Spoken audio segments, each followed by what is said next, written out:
Welcome to your first lesson as a rock guitarist. We're going to cover the basics, providing you with enough knowledge to tackle the beginner and easy events. Let the games begin. So each of these vertical strips is called a lane. You'll notice that notes descend along each of these lanes. The colors of the lanes match those of the colored fret buttons along the neck of your guitar. If you hold down the buttons on the guitar, you will make the gates at the bottom of the lane light up. Give it a try now.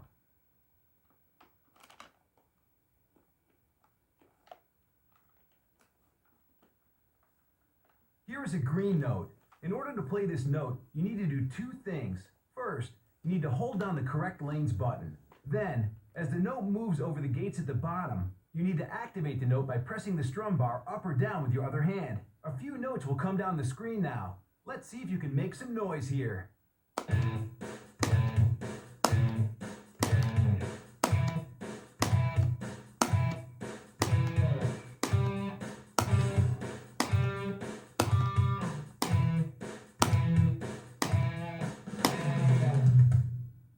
Nice, that's the idea.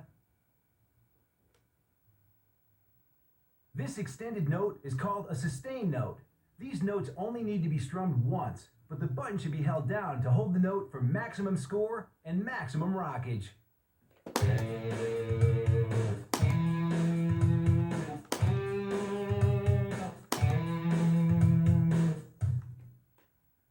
Great playing. Moving on, this extended area is called the shred box. As it passes through the gate, hold down the correct button and strum as frantically as you can. If you don't strum frequently and fast enough, then the shred box will shrink and disappear. So get shredding.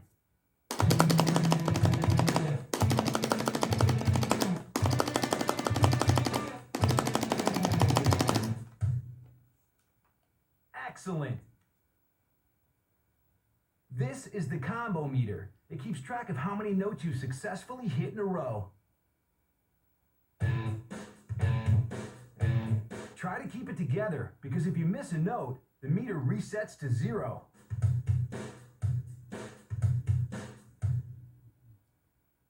Okay, now I'll explain the perfect gauge. This rewards super tight players with extra points. For every note you hit exactly on time, one of the perfect gauge boxes fills up. If you miss a note, then the gauge empties. If you score enough perfect hits without missing a note, you'll activate the score multiplier to get huge score bonuses. If you miss a note, then the gauge empties and the multiplier lowers. Try to fill the gauge up 8 times to get the maximum multiplier possible. Now let's move on to the atmosphere meter. This represents how much the crowd is enjoying your performance. The meter rises if you're playing well, and falls if you miss too many notes. If it reaches the bottom, then your performance will end, so be careful. In addition to that, on the right side of the atmosphere meter is your power meter. This can be used to excite the crowd with a burst of energy. To fill up your power meter, you need to rock out enough in the song to fill the atmosphere meter. The power meter will then start to fill.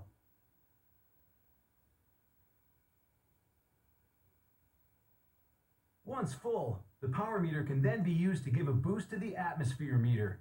To do this, tilt the neck of the guitar controller towards the sky.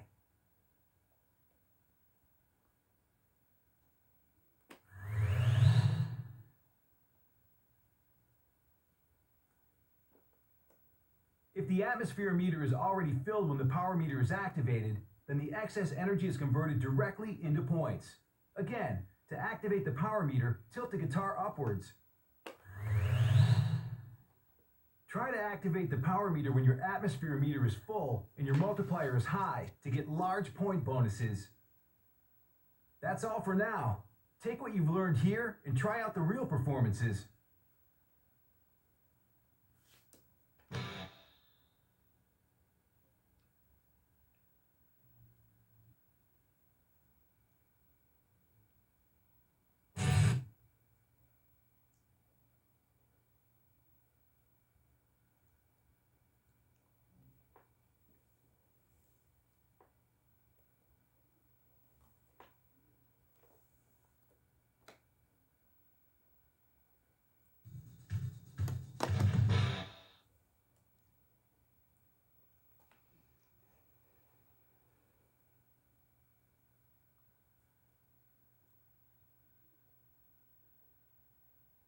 Hey, what's up?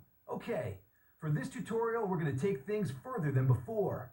Here you'll get used to using the first 4 fret buttons on the guitar. Once you're comfortable doing this, then you'll be set to take on the medium difficulty events. Let's get started. Position your hand so that your index finger is resting on the green button. Try playing this chord by holding down the green fret button with your index finger and the blue fret button with your little finger. A few chords will come down the screen now, each using the 4 buttons beneath your fingers. Let's see how you do.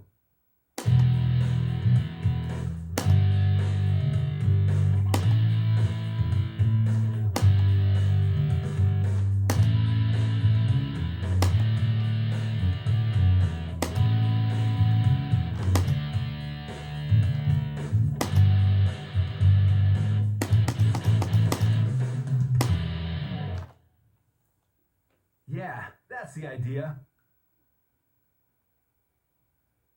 Now try playing this guitar solo using the same 4 fret buttons. Let's see what you got.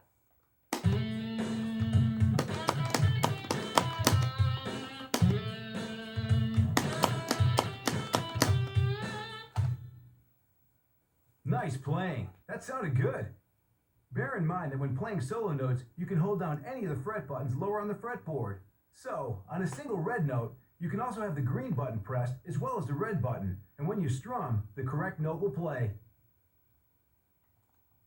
Also, look out for the special white notes. Provided you played the note before correctly, these notes can be played by just pressing the fret button. There's no need to strum again. Try out the white notes in the next exercise. And remember that white notes don't require strumming if the note before it was played correctly.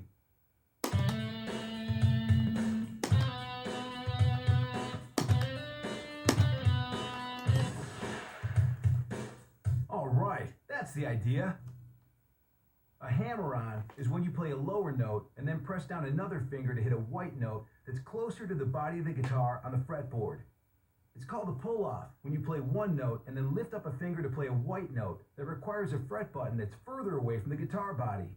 In both cases, strumming isn't needed, allowing you to play faster sections with ease. That's all for this tutorial. You should be more than ready to face medium difficulty events now, so give them a try.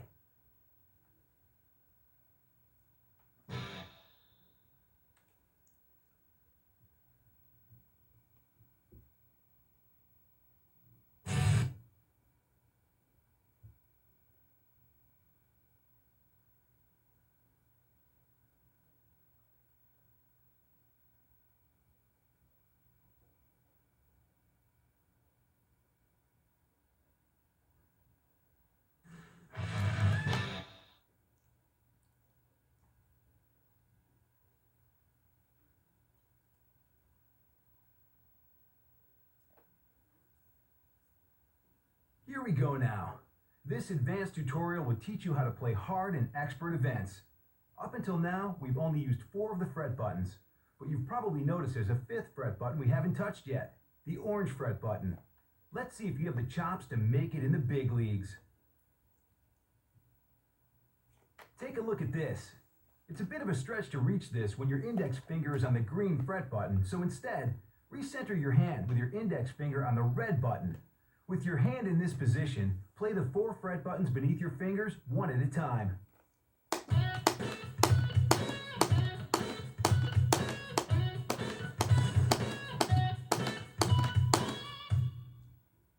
Easy as that. Here's where it starts getting tricky. Place your index finger back on the green fret button. From here, you'll play the first 4 fret buttons. Then you should shift your hand up a fret so that your index finger is on the red fret button. With your hand in this position, you can play these 4 fret buttons, ending on the orange fret button. Good luck!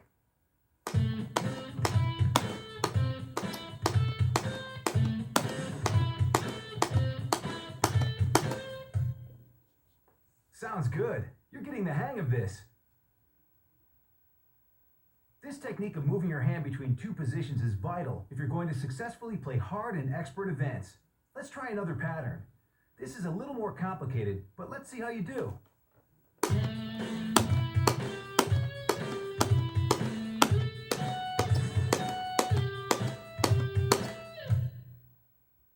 Fantastic stuff. You're sounding good. The key to getting used to shifting your hand is remembering which fret buttons are under each finger. When this concept is solid in your mind, the rest will come naturally. Try this last sequence. Watch out for the chords in the pattern.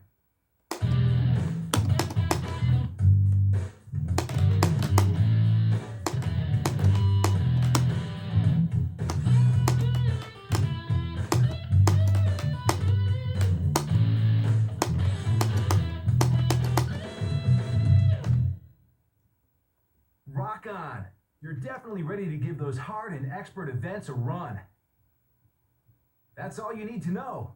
Keep everything we've learned in mind, and you'll be able to score big on anything that's thrown your way.